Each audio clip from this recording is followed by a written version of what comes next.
झिर झिर बहत पहाड़ी पानी महुआ डार झुलाए, तोर संग रता चलते चलते मन मोर गीत सुनाए।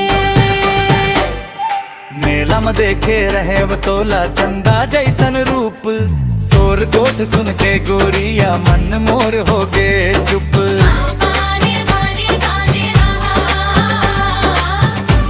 हे दाऊ रे तूरा तो बात गुड़ जैसन मीठ लागे,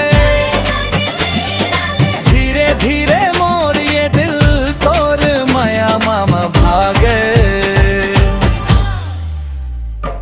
चूड़ी के छन छन आवाज रात भर गूंजे, तोर संग हंसत गावत मन मोर हर झूमे।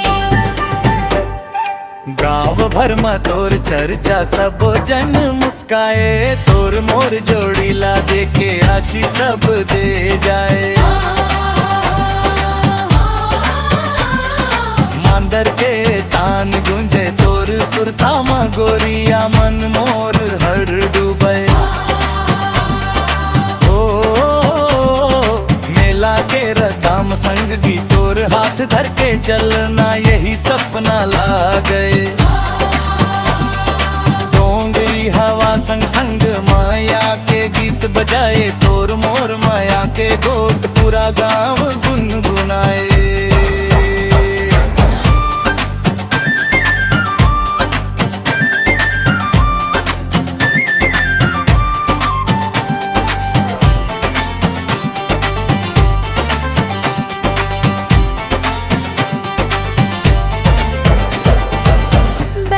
पहुना गोठ सुन ले गाँव के रंग निराला, माया के मीठ सुरता माँ दिल मोर हो गे मतवाला।